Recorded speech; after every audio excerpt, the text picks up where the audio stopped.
won't none! You don't want none!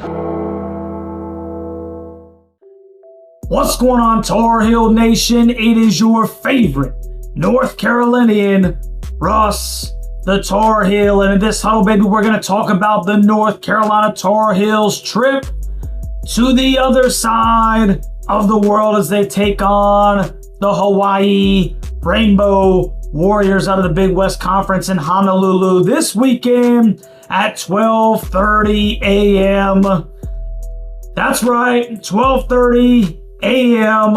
on November 23rd, man. So as far as the live reaction and watch party is concerned, I'll be live to watch it all go down, bro, because yes, I have a Carolina football and basketball consumption issue. So if you suffer from the same disorder that your boy suffers from, come hang out, as we will be the only people awake on the East Coast watching the Heels out in paradise. Long day because we have the Carolina versus Boston College game at noon right after that. Oh, the sweet sacrifice we make for the university that we love. But before we get into that, man, I want to give a quick shout out to Chapel Hill Sportswear on Franklin Street, man. No, this is not a paid sponsorship, but I'm telling you right now, man, it is my number one place to go when I'm in Chapel Hill for all of my Carolina gear, man. It's two stories of a Carolina fan's paradise. Speaking of Hawaii, it's like Honolulu. Recently, when Little Russ and I were in Chapel Hill, bro, we were able to take advantage of Chapel Hill Sportswear hosting a signing with Elliot Cadeau and Seth Trimble up on the second floor, and we got the basketball signed by two fixtures of UNC basketball, man. They've got hoodies, shirts, sweaters, banners, jackets, hats, stickers, decorations. If you can think of it, they almost surely have it at Carolina Blue, man. So when you're in Chapel Hill, stop by when you're in town, bro, and let them know that Russ the Tar Heel sent you. They may respond with, who? But let them know anyway, bro. Let them know Russ sent you to Chapel Hill Sportswear, man. So anyway, without further ado, let's jump into this thing. And we'll start off by looking at the updated top 25 rankings. And we can see that UNC stays put at number 10. Alabama falls 6 spots to number 8, who we will be playing soon. And the Pukies, aka the Dukies, drop 6 spots to number 12, behind us where they belong. Now the Hawaii Rainbow Warriors are currently undefeated at 4-0 with wins against Life Pacific, San Jose State, who's 0-3, Pacific, who's 3-1, and an overtime home win against 1-3 Weber State. The Rainbow Warriors are led by head coach Eron Gano, who is 156 and 102, good for a 605 win percentage. Now Hawaii's leading scorer and rebounder is the 6'10", 265-pound senior center Tanner Christensen, known as the Big Fundamental. Tanner is averaging 17 points per game, 6.5 rebounds, and 1.5 assists. He's also shooting a staggering 75.8% from the floor, which is 9th best in the entire country right now, bro. The Rainbow Warriors leading assist man is the 6'2", 170-pound senior guard Marcus Green, who's averaging 2.5 assists per game, along with scoring 10.3 points. Now, the mighty Tar Heels from North Carolina are led by head coach Hubert Davis, who is in his 4th year at the University of North Carolina and has an 80 with 32 loss record, good for a 714 win percentage. The Heels' leading scorer is the 6', 180-pound senior All-American guard R.J. Davis, who is averaging 17.7 points per game and 4.7 assists with 3.7 rebounds. RJ's only shooting 31.9% from the floor right now and 20% from three, bro. But hopefully this trip out west will get him away from the house, man, and he'll be able to settle in. That's obviously all of Carolina Tar Heel Nation's hopes. Now, the 6'9", 220-pound senior forward, Jalen Withers, is Carolina's leading rebounder at 8.7 boards per game. And he's also scoring 9.3 points and 1.7 assists. He's shooting 52.6% from the floor and 55.6% from three. And Carolina's best facilitator is the 6'1", 180-pound sophomore point guard, Elliot Cadeau, who's averaging 7.7 assists per game to only 2 turnovers. That's almost a 4-to-1 assist to turnover ratio, which is pretty dadgum good. But the area the EC is seemingly most improved is that 15.7 points per game, and he has probably been Carolina's best overall player through the first 3 games of the season. Kid is shooting 48.1% from the field and 40% from three. Huge strides for my man Elliot. And your boy got his signature at Chapel Hill Sportswear. Another plug.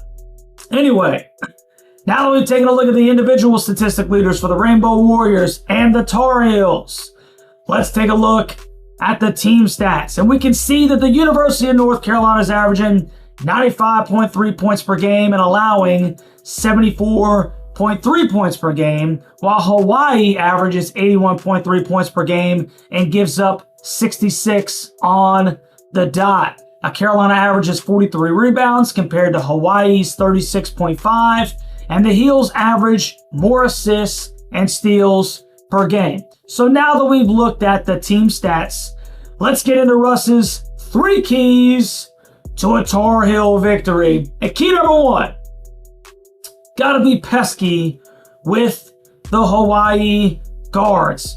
Tom Beatty and Marcus Green are physical guards on their drives to the bucket, especially Tom Beatty. He's a 6'5" guy who really tries to get to the hole, and he's very physical. RJ and EC will be giving up some size on these assignments, bro, so they're going to need to be pesky on the ball as the Rainbow Warriors bring the ball up the court. If Carolina can generate a couple of steals and turn them into fast break opportunities, it would be fantastic towards opening this thing up early. Key number 2, you gotta smother Christensen. This kid is not the most explosive athlete in the world per se, but he is strong, and he will back you down, and he will rise up and muscle up a dunk on you, bro. Just go and watch his highlights against San Jose State. I can see Jalen Washington getting this assignment along with a guy like Vin Allen Lubin, but you cannot be soft down there in the paint, boys. You better do some extra push-ups and squats leading up to this one. Weekends, they schedule me the entire day, open to close. I'm on the schedule for 8.5 hours, 3.5 hours into my shift. There's so many customers, and we have 4 people on the floor all day.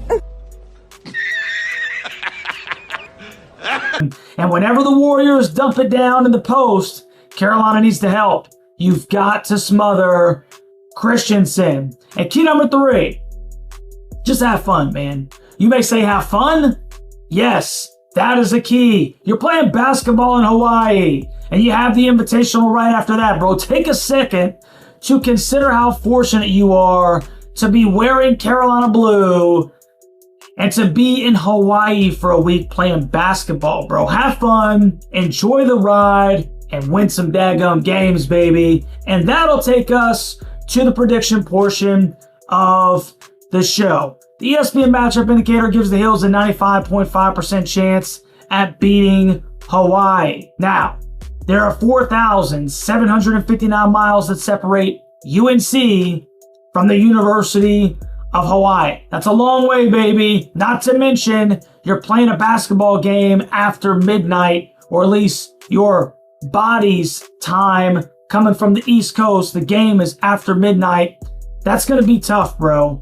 Now, I'm sure the Heels got over there a couple of days early so that they could attempt, and I want to put an emphasis on attempt, to get used to the time change but that is just another tough aspect of this trip in and of itself. Christensen is a legitimate back to the basket big man, which is obviously a perceived weakness for the Tar Heels. And he probably will have the ball dumped down inside often.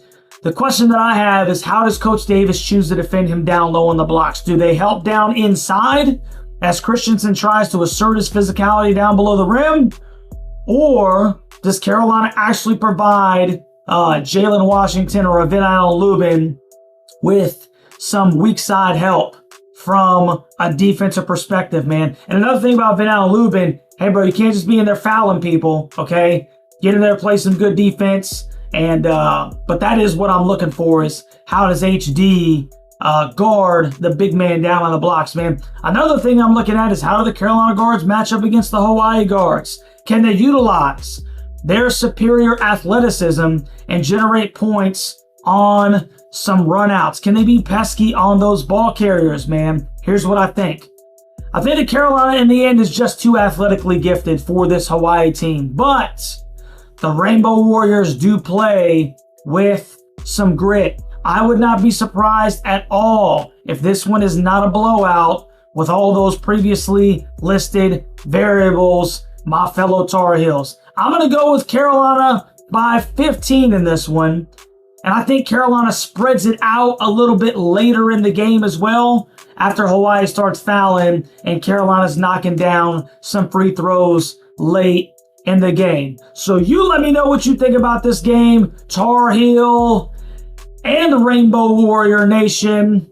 Tell me what you think. Give me your thoughts down in the comment section on this basketball game. If you haven't already, do your boy a solid. Hit that like button, share the content, and make sure that you don't leave without subscribing to the channel. Hey, live reaction show, 12:30 after midnight, for all the stinking diehards like yours truly. We'll see y'all boys early in the morning on the 23rd. Go Tar Heels.